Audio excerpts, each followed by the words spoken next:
చదువుకొని తమ కొడుకు ప్రభుత్వ ఉద్యోగం చేయాలని అతని తల్లిదండ్రులు ఆశపడ్డారు. వ్యవసాయంతో పాటు కూలి పనులు చేస్తూ కొడుకును చదివిస్తున్నారు. కానీ వివేకానంద తల్లిదండ్రుల ఆశలు ఆకాంక్షలను పట్టించుకోలేదు. వయస్సు తాలూకు ప్రేమకై విలువించాడు. చదువులు పక్కన పడేసి ప్రేమ పేరుతో మాన్య వెంట తిరిగాడు. ఇటు మాన్య కూడా అంతే. జీవితాశయాలు ఏమీ లేవు. జీవితాన్ని ఫ్లోలో తీసుకెళ్లిపోతుంది. ఇద్దరు ప్రేమించుకున్నారు. కానీ పెళ్లి ఎలా? ఆమె తండ్రి ఒప్పుకోడని తెలుసు. అప్పటికే గ్రామంలో తమ స్నేహితులకు విషయం తెలుసు. కానీ మాన్య ఇంట్లోనే తెలియదు. కేవలం కాలేజీలో స్నేహితులని గ్రామంలో వారనుకున్నారు. ఎందుకంటే మాన్య దళితుడిని ప్రేమించదనేది వారి నమ్మకం. పైగా మాన్య కుటుంబం ఉన్న ఇంటి వైపు కూడా రావడానికి ధైర్యం చేయలేని పరిస్థితి వివేకానందది. కానీ ఇద్దరు అయితే ప్రేమలో పడ్డారు. కాలేజీ ప్రేమ ఊరి దాకా వచ్చింది. ఊరి నుంచి సరాసరి మాన్య ఇంట్లో తెలిసిపోయింది. ఆమె తండ్రి కూతురిని హెచ్చరించాడు. పరువు తీసే పని చేస్తే గొంతు పిసికేస్తానన్నాడు. ఒక్క మాటకు గజగజ వణికిపోయింది మాన్య.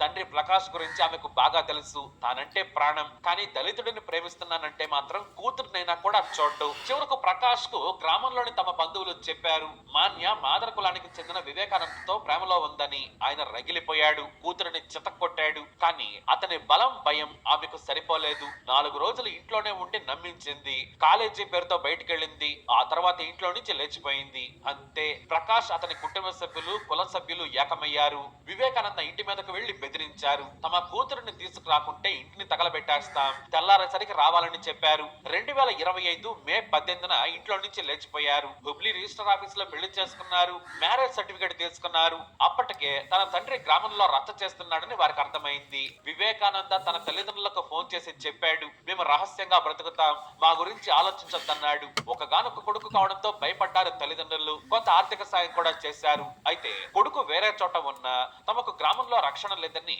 వివేకానంద తల్లిదండ్రులు పోలీసులకు ఫిర్యాదు చేశారు. తహసీల్దార్ కూడా తమ గురించి పిటిషన్ ఇచ్చారు. తాము దళితులమైనందున చంపుతామని బెదిరిస్తున్నారని కంప్లైంట్ రాసిచ్చారు. పోలీసులు తహసీల్దారు 2 కుటుంబాలకు నోటీసులు ఇచ్చారు. పోలీస్ స్టేషన్ కు పిలిచి విచారించారు. తన వయసు 19 ఏళ్లు, ఇష్టపడి పెళ్లి చేసుకున్నానని తన తండ్రి ముందే పోలీసులకు చెప్పింది మాన్య. మ్యారేజ్ సర్టిఫికేట్ కూడా ఇచ్చింది. తన తండ్రి నుంచి బంధువుల నుంచి ప్రాణహాని ఉంది, తన భర్త కుటుంబాన్ని కూడా చంపుతామని బెదిరిస్తున్నాడని చెప్పింది. దీంతో ప్రకాష్ మీద కేసు పెట్టారు పోలీసులు. దీంతో మరింత రగిలిపోయాడు ప్రకాష్ గౌడ.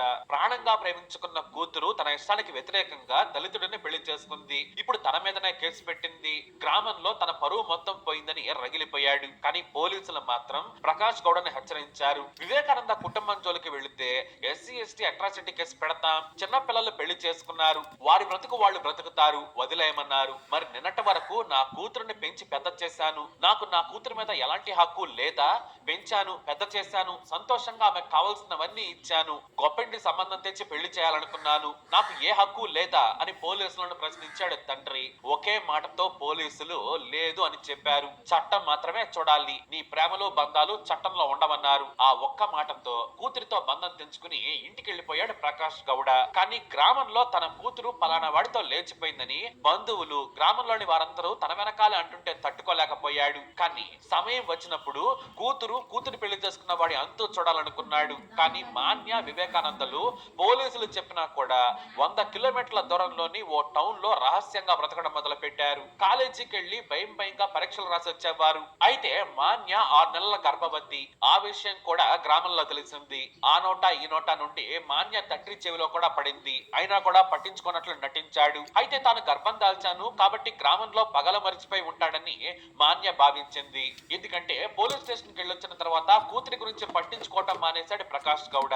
కానీ తన మనస్సులోని పగ అలాగే ఉందని ఎవరికీ తెలియదు. మాన్య మాత్రం అందరిలాగే ఆలోచించింది. మరో 3 నెలల్లో కొడుకో కూతురో పుడతారు, అందరూ పగల మరిచిపోతారు, కనీసం తన గర్భాన్ని చూసైనా తండ్రి కనకరిస్తాడని అనుకుంది. కానీ ఆ మాట విన్నాక ఇంకా కసి పెంచుకున్నాడు. డిసెంబర్ 8, 2025న గ్రామానికి తన భర్తతో కలిసి వచ్చింది మాన్య.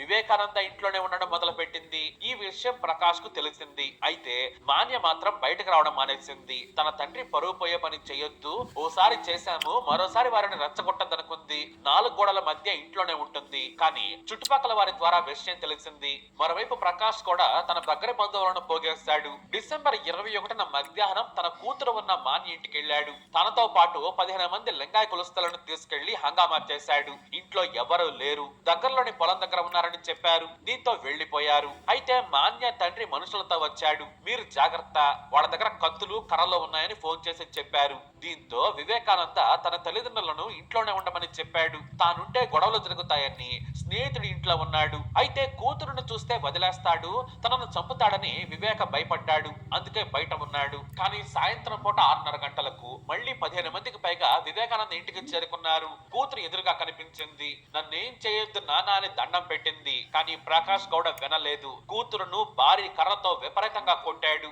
గర్భవతి అని తెలిసి ఆమె పొట్ట మీద పదే పదే దుడ్డు కర్రతో బాదాడు. వివేకానంద తల్లిదండ్రులు అడ్డం వెళ్లడంతో అందరూ కలిసి వారి మీద దాడి చేశారు. మాన్యకు తీవ్ర రక్తస్రావం జరిగింది. తల పగిలిపోయింది. చుట్టుపక్కల వారు గొడవ చేశారు. అమాయకపు కూతురును చంపుతావా, మీరే మనుషులంటూ వారిని అడ్డుకున్నారు. చాలా మంది వారి దాడిని తప్పుపట్టారు. ముగ్గురిని హుబ్లీలోని ఆసుపత్రికి తరలించారు. ఈ విషయం పోలీసులకు తెలియడంతో గ్రామానికి చేరుకున్నారు. నిందితులంతా పారిపోయారు. ఆసుపత్రిలో చికిత్స పొందుతూ 3 గంటల తర్వాత మాన్య చనిపోయింది. వివేకానంద తల్లిదండ్రులు ప్రాణాలతో బయటపడ్డారు. ఈ కుల హత్య కర్ణాటకలో దుమారం రేపుతోంది. ప్రభుత్వ ఉత్తర్వులతో మాన్య తండ్రి ఇతరులను అరెస్టు చేశారు. మరికొంతమంది పరారీలో ఉన్నారు. ఈ ఘటనపై కర్ణాటక ఎస్సీ/ఎస్టీ కమిషన్ చైర్మన్ మూర్తి గ్రామానికి వెళ్లి విచారణ చేశారు. ఇదే రాక్షసత్వమని ఆయన ఖండించారు. నిందితులను కఠినంగా శిక్షించాలని ఆదేశించారు. అయితే కొంతమంది అధికారుల నిర్లక్ష్యం గురించి తెలిసింది. వారిపై కూడా విచారణ జరిపిస్తాం, బాధిత కుటుంబానికి అండగా ఉంటామని ప్రకటించారు. అలా 2 ఏళ్ల ప్రేమ కారణంగా మాన్యం చనిపోయింది. వివేకానంద భార్యను కోల్పోయాడు. కులం తక్కువ వాడిని పెళ్లి చేసుకుని పరువు తీస్తుందని కూతురిని కర్కశంగా గర్భవతి అని తెలిసిన కూడా పొట్ట మీద కొట్టి దారుణంగా చంపేశారు. ఇలాంటి రాక్షసులు ఈ సమాజంలో ఉన్నారు. మరి మీరేమంటారు? మీ అభిప్రాయాన్ని కమెంట్